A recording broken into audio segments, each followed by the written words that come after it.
औरंगजेब की मृत्यु का समाचार सुनकर सबसे पहले मोहम्मद आजम अहमदनगर पहुंचा, जिसको मोहम्मद आजम वही जो उसका जन्म 1653 में हुआ था, और इसकी माँ थी दिलरास बानू बेगम। उसने औरंगजेब का अंतिम संस्कार पूर्ण करने के बाद 14 मार्च 1707 को, और जो मृत्यु को भी थी 3 मार्च को हुई थी, 14 मार्च 1707 को सभी अमीरों उमराओं के समक्ष अपने को बादशाह घोषित किया।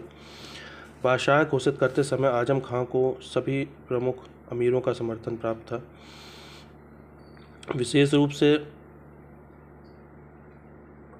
औरंगजेब के वजीर अशद खां ने आजम का समर्थन किया था। औरंगजेब के शासन के अंतिम वर्षों में पुराने सामंतों की परंपरा केवल अशद खां पुरानों सामंतों की परंपरा में केवल अशद खां बचा था, जिसके विषय में औरंगजेब ने कहा था, असद खां से बेहतर वजीर ना है ना कोई होगा। औरंगजेब के पुत्र मुअज्जम, जो काबुल का सूबेदार था, को अपने पिता की मृत्यु का समाचार 22 मार्च 1707 को मिला।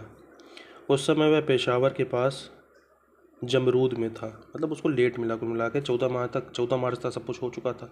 3 मार्च को मृत्यु हुई थी, 22 मार्च को समाचार पहुंचा।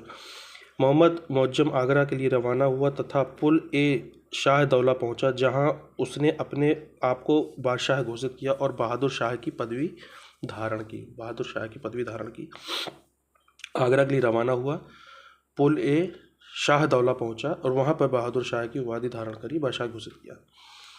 मोहम्मद मुअज्जम 1 जून को दिल्ली पहुंचा, 12 जून 1707 को आगरा पहुंचा। 1707 को आगरा से 20 मील दक्षिण सामूगढ़ के पास एक जगह है जजाऊ नामक स्थान पर आजम और मुअज्जम के बीच में युद्ध हुआ, जिसमें मोहम्मद आजम मारा गया तथा मोहम्मद मुअज्जम विजयी हुआ।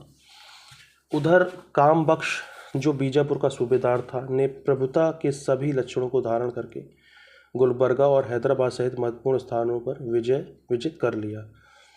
मतलब जो काम बख्श, जो बीजापुर का सूबेदार था, उसने मतलब गुलबर्गा और हैदराबाद को जीत लिया।